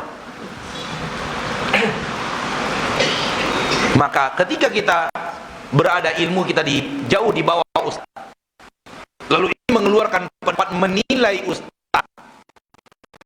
Ini pertama bertabrakan dengan logika yang benar dan bertabrakan dengan keadilan. Ustaz dinilai oleh orang-orang seperti Anda. Salah itu. Maka belajarlah dulu. Jangan sibukkan diri dengan menilai orang lain. Menilai saudaramu saja lalu mengeluarkan pendapat, kadang-kadang itu saja sudah dosa, apalagi ustadz yang dibicarakan.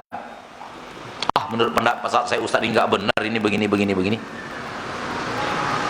Ya akhi, agama itu bukan menurut pendapat kita. Agama itu yang sesuai dengan Al-Quran dan Hadis. Wallahu a'lam.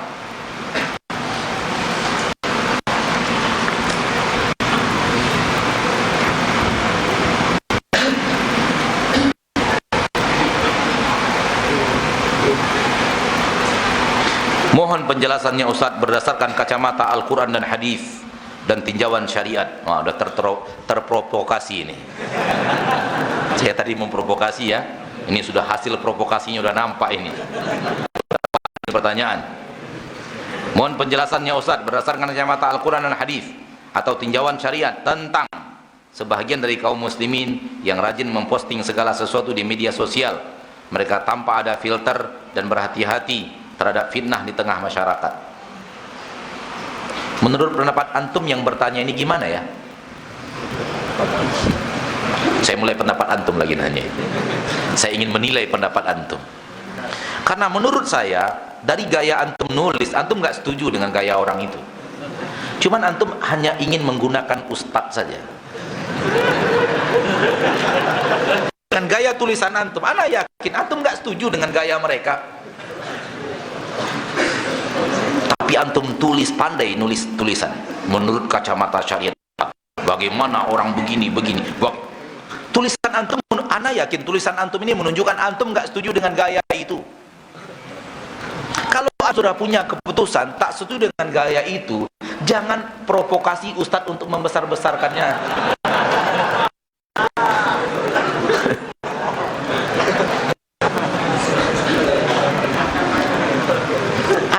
Pertanyaan yang berharga, pertanyaan yang benar dalam syariat Islam, sesuatu Anda tanyakan agar Anda dapat ilmunya untuk Anda amalkan.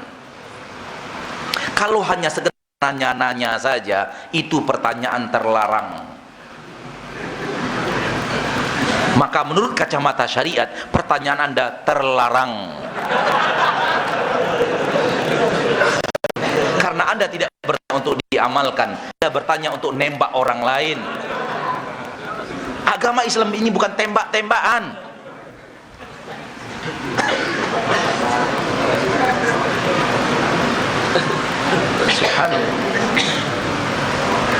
Ada adab dalam bertanya.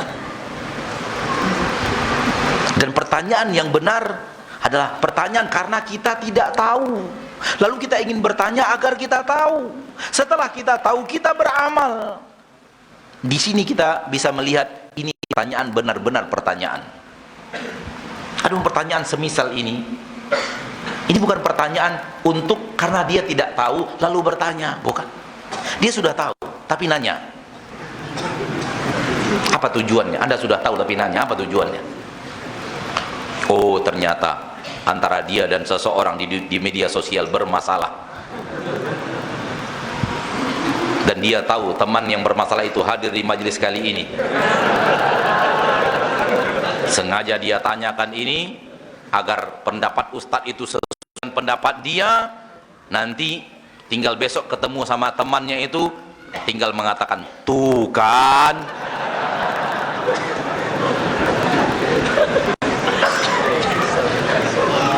Antum jadikan apa ustadz antum coba? Antum hanya ambil ustadz antum sebagai senjata untuk berhadapan dengan teman antum sendiri.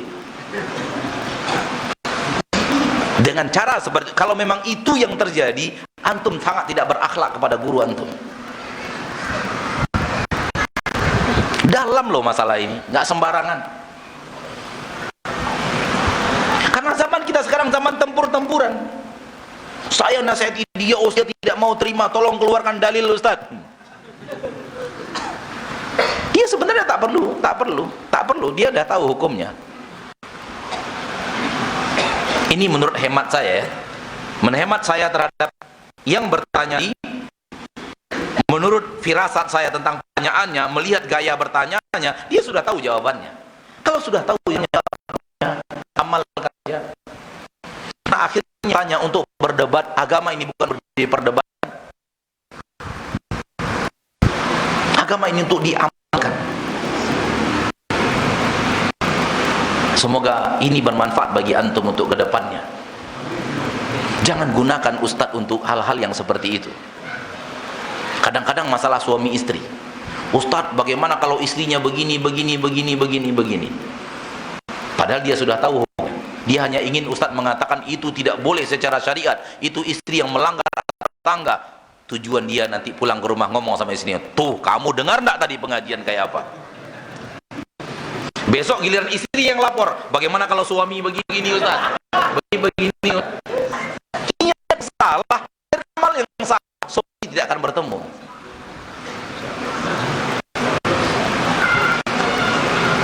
Kenapa saya bisa melihat seperti ini? Karena pengalaman, dapat pertanyaan-pertanyaan seperti ini.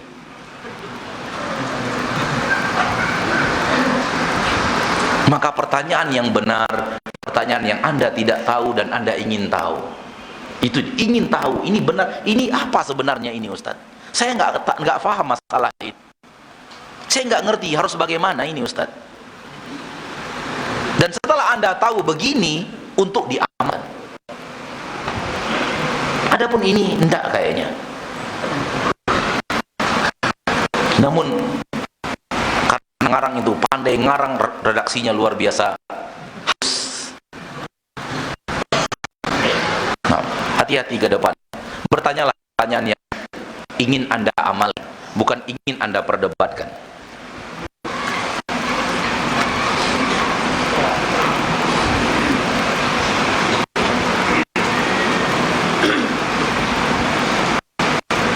Akhir-akhir ini banyak kelompok yang mengaku mereka lah yang paling ahlu sunnah wal jamaah.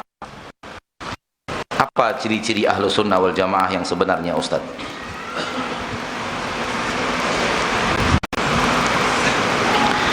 Ketika Nabi berbicara tentang kelompok yang selamat dari api neraka, dan Nabi mengatakan mereka adalah ahlu sunnah, Nabi menyebutkan kriteria. Nabi tidak menyebutkan nama. Kriterianya adalah, ketika ditanyakan apa mereka ya Rasulullah, Rasulullah menjawab, hum man kana ala mithli ma ana alaihi al-yawma wa ashab. Ahlu sunnah itu adalah orang yang mereka itu meniru seperti apa yang kulakukan hari ini bersama sahabat-sahabatku. Maka ini kriteria. Orang yang semakin meniru Nabi dan para sahabat, maka diharapkan mereka lah orang yang paling berpegang teguh dengan Al-Quran dan Sunnah. Mereka orang-orang yang di penilaian Allah, orang yang terbaik di dalam menjalankan Al-Quran dan Sunnah. Dan dilarang untuk mengklaim diri kamilah yang terbaik. Dilarang. Ini sifat yang terlarang dalam agama Islam. Sifat yang disebut di dalam Al-Quran tazkiyatun nafs, merekomendasi diri sendiri. Tazkiyatun nafs terbagi dua. Tazkiyatun nafs adalah makna yang benar, maknanya mendidik jiwa. Tarqiqul qulub itu boleh mensuci jiwa. Namun tazkiyatun nafs di dalam ini rekomendasi diri sebagai yang terbaik. Dilarang agama Islam. Allah berfirman dalam Al-Quran surah fala zaku amtakum, jangan kalian mentah diri kalian sendiri. A'lamu bimanittaqa, ya Allah yang paling tahu siapa di antara kalian yang bertakwa. Kalau orang mengatakan saya yang paling benar, saya yang paling benar, kami yang paling benar, kami yang benar, dia yang mengatakan itu tidak ngerti agama Islam, tidak syariat, karena dilarang melakukan itu di dalam ayat-ayat Allah Subhanahu wa ta'ala. Maka kalau ingin menjadi ahlu sunnah yang benar ahlu sunnah, jadikan engkau orang selalu punya kriteria yang ada di dalam hadis tadi. Semakin engkau memiliki kriteria dalam pandangan Allah, engkau adalah ahlu sunnah. Walaupun orang-orang sekitar mau mengatakan tidak, tapi benar-benar beragama Al-Quran, Sunnah, bagaimana para sahabat, Al-Quran, Sunnah, dan bagaimana para sahabat, Al-Quran, Sunnah, dan bagaimana para sahabat. Yang penting penilaian Allah terhadap dirimu, bukan bagaimana manusia menilai dirimu. Wallahu a'lam.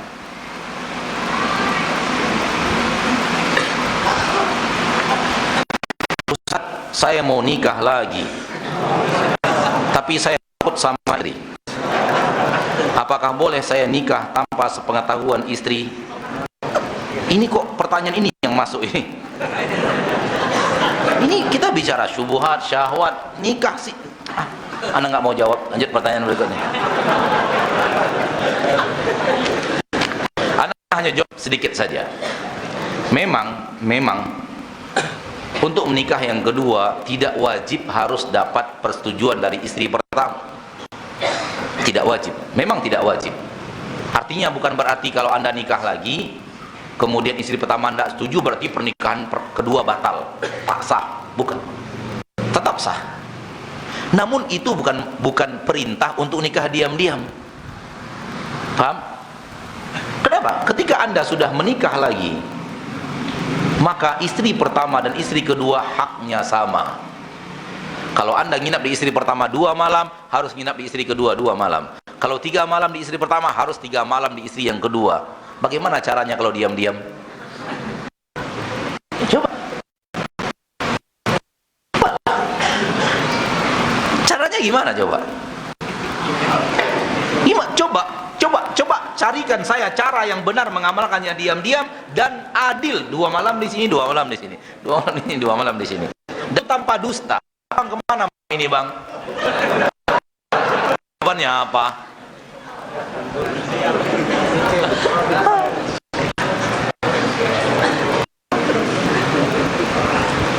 Jadi jangan salah paham. Ada orang yang memahaminya salah. Akhirnya nikah diam-diam. Akhirnya apa? Akhirnya banyak dusta. Akhirnya apa? Kucu sama istri pertama, banyak dustanya. Apa iya syariat Allah membuat Anda menjadi pendusta? Fahamlah kita bahwa ini cara mengamalkan syariat Anda yang salah. Syariat Islam tak pernah salah, namun cara Anda mengamalkannya salah, sehingga akhirnya amal ini membuat Anda rajin berdusta. Sementara rajin mendusta mengundang dosa, apakah sunnah Nabi akan membuat Anda menjadi orang yang masuk neraka? Saya menantang mereka yang nikah diam.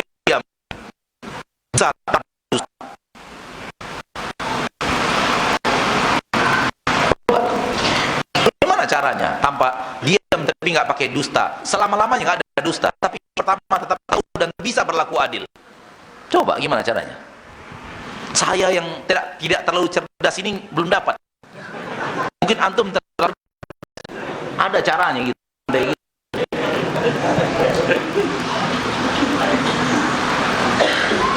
Ya. Agama kita agama hebat.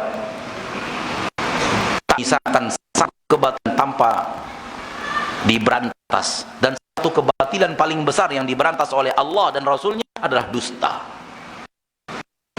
Anda dusta dengan cara diam-diam. Tidak mesti dapat persetujuan, bukan berarti diam-diam. Tetap memberitahu walau dia kurang setuju. Katakan kepadanya, hari ini abang akan menikah. Saya nggak setuju. Urusan kamu setuju nggak setuju. Saya mau nikah.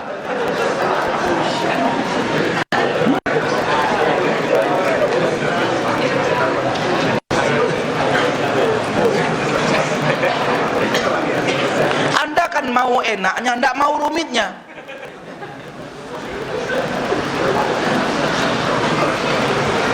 Lelaki yang diajarkan agama Islam itu gentleman, bukan penakut seperti itu. Dari awal sudah ngaku dia, Saya mau nikah lagi, takut istri. Penakut. Begitu penakut, nyari pendapat ustadz supaya bisa melakukan sifat penakutnya.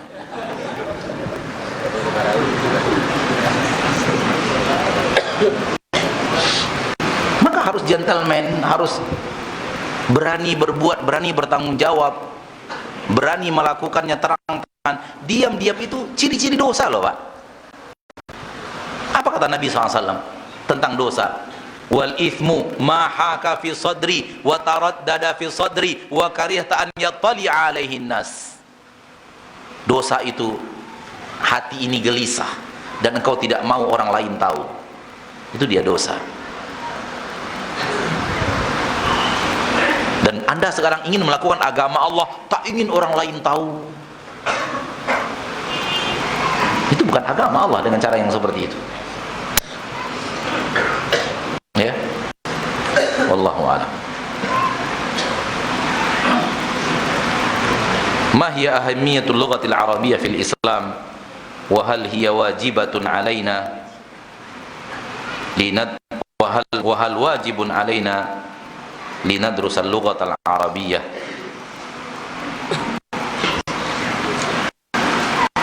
Mau saya jawab pakai bahasa kampung kami atau pakai bahasa antum? Ini bahasa kampung anak ini, kampung anak kedua. Pakai bahasa antum aja ya. Pertanyaannya adalah bagaimana pentingnya bahasa Arab dalam agama? Apakah wajib bagi kita belajar bahasa Arab? Kalau saya katakan wajib, dalam makna wajib yang antum faham, itu artinya yang tidak belajar bahasa Arab semuanya berdosa. Dan tak mungkin itu. Tak mungkin itu. Maka ketahuilah wajib dalam kalimat para ulama maknanya bukan wajib yang maknanya kalau dikerja berpahala, kalau ditinggalkan berdosa. Nah, para mengatakan wajib bagi kita untuk belajar bahasa Arab. Namun wajib di sini maknanya bukan wajib syar'an. Bukan wajib yang lawannya adalah haram. Bukan wajib yang dia adalah fardu. Kalau kita katakan wajib itu maknanya adalah wajib seperti ini, maka semua yang tidak berbahasa Arab semuanya dosa sampai mati, dan ketika mati berdosa semuanya su'ul khatimah. Naudzubillah min dzalik. Bukan ini maknanya. Namun maknanya adalah kita ini sangat dianjurkan untuk belajar bahasa Arab dan untuk memahami agama dengan pemahaman yang benar. Harus mengerti bahasa Arab. Harus. Nah, ini makna wajib itu. Kalau ingin memahami agama dengan benar, wajib pakai bahasa Arab. Tidak bisa memahami Al-Quran dan hadis pakai bahasa terjemahan. Tidak bisa. Kalau ingin paham Al-Quran dengan paham sebenar-benar paham hadis sebenar, wajib pakai bahasa Al-Quran itu sendiri.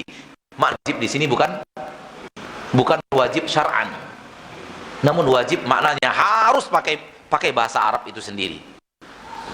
Kenapa? Kalau Anda ingin belajar agama melalui bahasa penterjemah, boleh jadi pemahaman penterjemah disingkat, tak sesuai dengan ayat Al-Quran dan hadis itu, sehingga akhirnya apa? Anda fahamnya salah.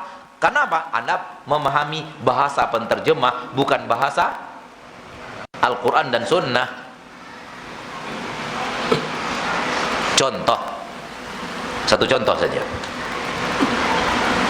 Di dalam Al-Quran dan Sunnah, di dalam Sunnah Nabi SAW mengatakan, apabila seorang wanita sudah haid, maka tidak boleh nampak dari dirinya kecuali wajah dan dua kaf. Wajah dan dua kaf. Dua kaf. Illal wajhu wal kaffan.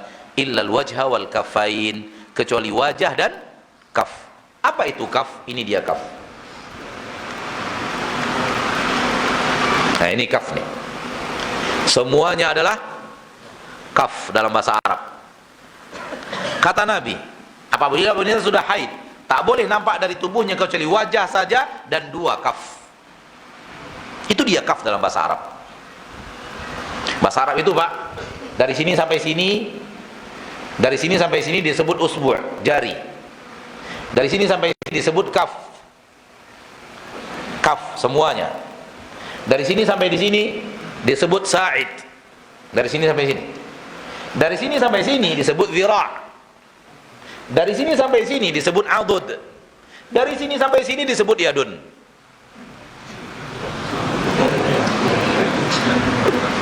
Dari sini sampai sini disebut usbu'. Dari sini sampai sini disebut kaf. Dari sini sampai sini disebut sa'id. Dari sini sampai sini disebut zira'.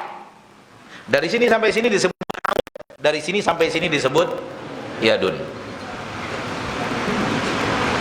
Maka kaf ini dia, kaf.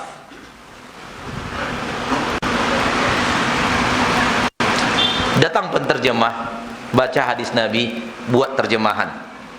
Wanita ketika haid tak boleh nampak dari tubuhnya kecuali wajah dan dua apa ya? Nggak ada bahasa Indonesianya untuk ini itu, nggak ada bahasa Indonesianya, nggak ada. Paham nggak antum? Nggak ada bahasa Indonesianya satu bahasa seperti bahasa kaf, itu nggak ada. Entah kalau antum punya bahasanya, anda nggak tahu. Sebut satu bahasa dalam bahasa Indonesia mewakili semuanya. Apa coba? Nggak ada. Sehingga penterjemah, makna yang paling dekat aja lah, kecuali wajah dan telapak tangan. Telapak tangan itu ini, yang ini enggak. Ini yang saya maksud, lemahnya bahasa penterjemah, sehingga tidak mewakili kaf dalam makna Arab, dalam makna bahasa hadis, dalam makna bahasa Arab yang betul berbicara sallallahu alaihi wasallam. Akhirnya kita yang ingin belajar ilmu agama, bahasa penterjemah, kita nggak tahu kaf itu apa karena nggak pandai bahasa Arab. Lalu akhirnya bahasa penterjemah, kecuali wajah dan dua kaf, kecuali wajah dan dua telapak tangan. Maka saya membuka wajah dan buka telapak tangan saja, punggungnya wajib saya tutup. Lahirlah sarung tangan musim haji. Tahu sarung tangan musim haji? Tertutup bagian sini, terbuka bagian sini. Kenapa? Karena jemaah haji Indonesia tahunya yang tidak aurat hanya telapak tangan. Telapak tangan aurat. Dari mana salahnya? Salah menerjemahkan bahasa. Lalu kita mempelajarinya pakai bahasa penterjemah. Akhirnya ini harus ditutup, kata jemaah haji, ini harus ditutup, boleh dibuka telapak tangan. Yang tidak aurat adalah telapak tangan saja, ada punggung telapak tangan aurat. Kenapa? Dia hanya belajar bahasa dan dia memahami bahasa penterjemah saja. Ini contoh khusus. Oleh karena itu, orang yang belajar pakai bahasa Arab, dia tahu yang kaf itu yang mana.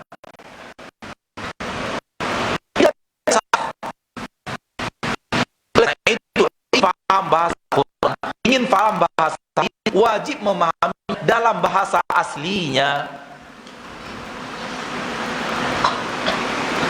Orang Arab dahulu kala di Rasulullah SAW hidup, itu masa keemasan bahasa Arab. Ketika orang itu ahli bahasa Arab rata-rata semuanya, dan para pakar bahasa Arab menguruh, sehingga mereka pacu-pacuan mengarang bahasa Arab yang paling hebat. Sehingga mereka pacu-pacuan apa? Ngarang bahasa Arab yang paling hebat. Itu di kota Mekah. Setiap satu kali setahun setelah musim haji, itu para pujangga Arab saling berlomba-lomba menampilkan karangan bahasa Arab terhebat di pasar Ungkal itu. Itu masa keemasan bahasa Arab. Bahasa Arab fasih. Beda dengan Arab sekarang, sudah banyak masuk yang aneh-aneh. Dan ketika mereka fasihnya, mereka terdiam 1000 bahasa. Mereka menyaksikan keindahan bahasa Al-Quran yang tidak sanggup mereka tandingi. Datang dari seorang Nabi Muhammad yang mengaku Nabi. Menurut mereka mengaku Nabi namun tak pandai tulis baca. Mustahil dia penyair. Artinya bahasa Al-Quran membuat dia tunduk ahli bahasa Arab di zaman Rasulullah sallallahu alaihi wasallam. Begitu indahnya Al-Qur'an, begitu hebatnya Al-Qur'an, ditantang. Qul in kuntum fi raibin mimma nazzalna ala abdina fa'tu bi suratin min mithlihi syuhadakum min dunillahi in kuntum shadiqin. Ditantang para penjaga.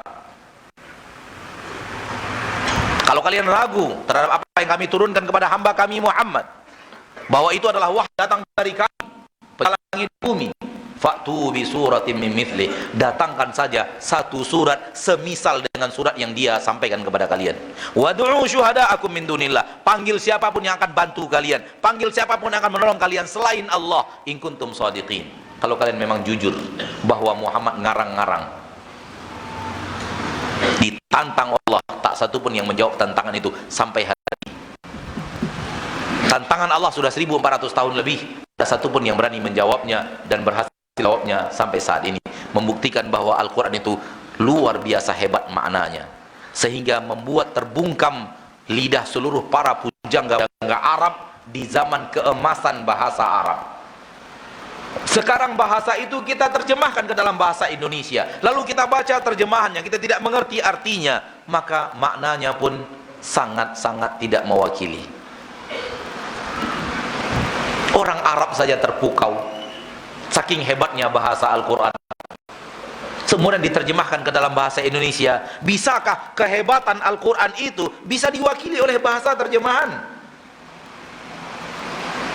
Anda percaya ketika antum baca sebahagian terjemahan, antum nggak ngerti yang antum baca? Yakin Anda itu? Kalau antum sering membaca terjemahan Al-Quran, sebahagian terjemahan antum pun nggak tahu apa ini maksudnya ini, padahal sudah pakai bahasa Indonesia. Saya kemampuan bahasa Arab tak terlalu hebat, tak seperti para ahli bahasa. Belajar bahasa Arab semenjak tamat SD, namun tentu tidak sehebat para ahli bahasa. Ya ala kadar lah, sekedar untuk berkelahi, berbantah-bantah dengan orang Arab masih bisa lah.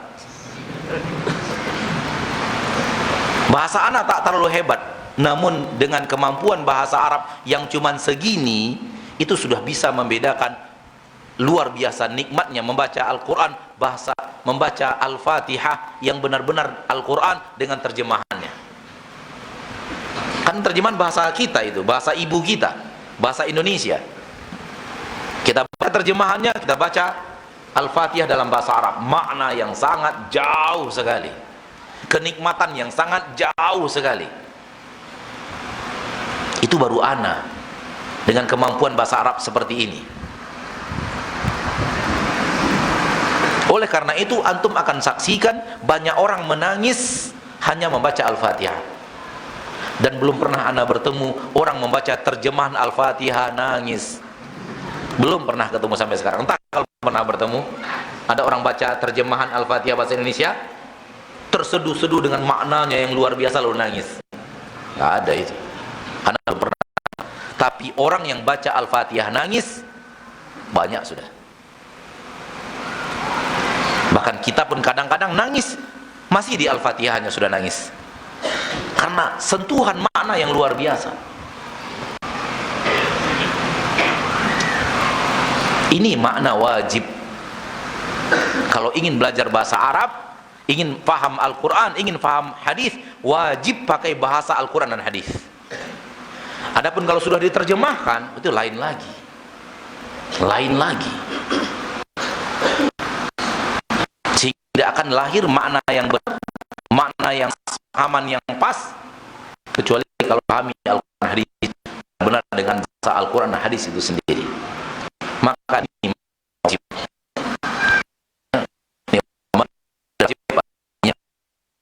Maka anda berusia 40 tahun. Ini nasihat saya, ini nasihat anak Allah. Nasihat anak boleh saja benar, boleh saja salah, tapi itu nasihat anak pribadi, hanya nasihat anak. Nasihat anak bukan hadis.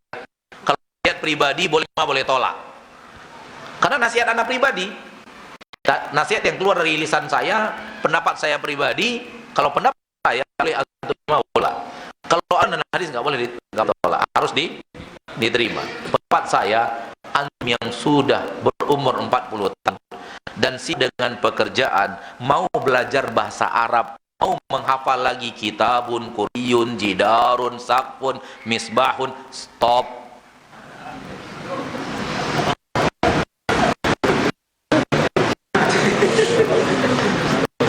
Yang senyum-senyum tahu maksud saya itu.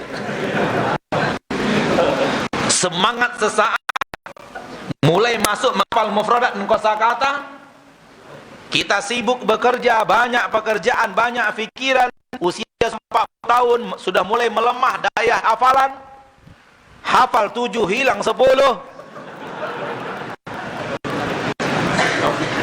Stop belajar bahasa Arab. Kecuali antum punya kecerdasan tingkat tinggi dan semangat tinggi. Dan kondisi di sekitar antum mendukung. Antum punya teman-teman yang setiap bertemu ngomong bahasa Arab. Karena 4 orang ini benar-benar semangat. Nah, itu bisa tuh, insyaallah. Atau tidak, antum pesantren, tinggal di pesantren 2 tahun, 3 tahun. Dan antum punya kecerdasan walaupun umur 40 tahun, 50 tahun.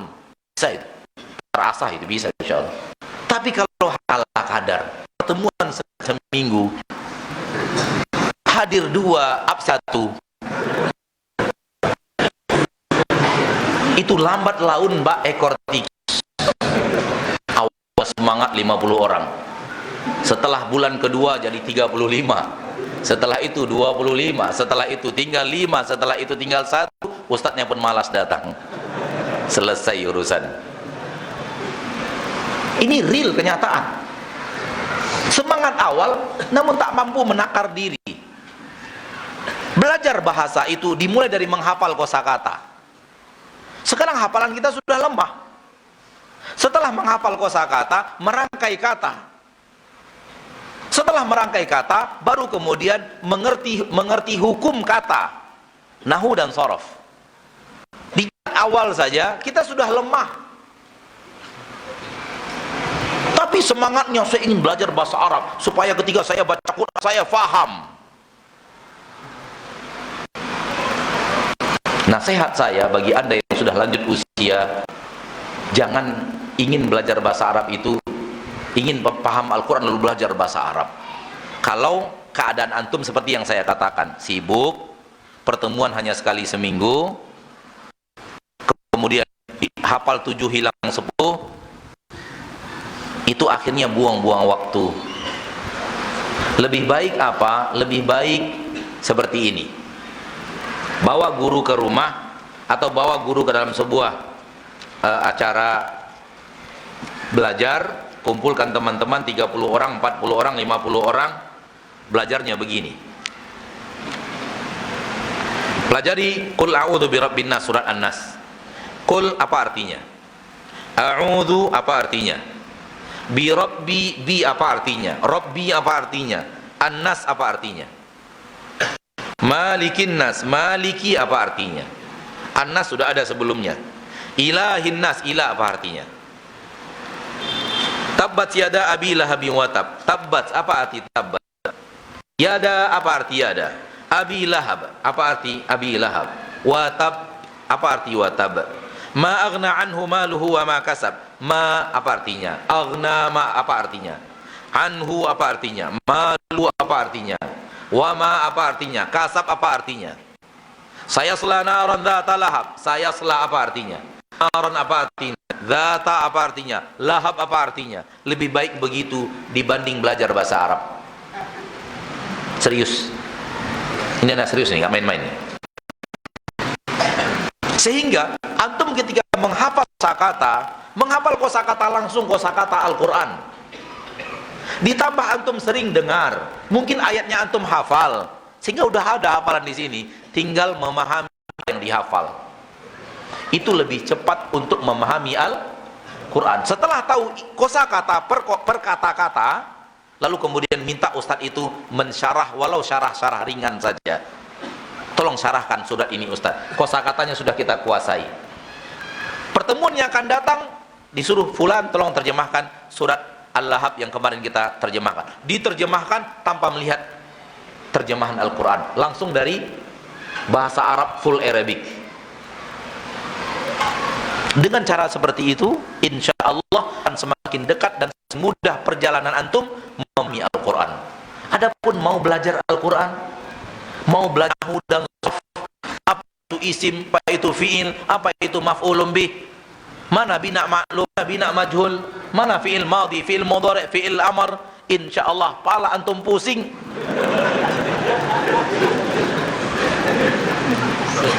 Karena bahasa dengan grammar terhebat di permukaan bumi, bahasa Arab.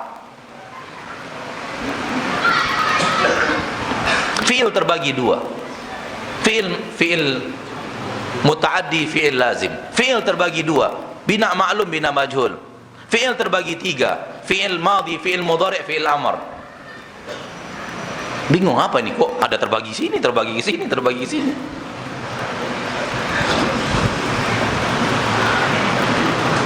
Jadi kalau untuk mulai menghafal seperti tadi, dan antum tidak memiliki teman-teman super semangat, dan antum memiliki kekuatan hafalan yang luar biasa, usia sudah di atas 40 tahun, masih ingin belajar bahasa Arab sekali seminggu, itu pun hadir 2 absen 1, hadir 1 absen 2,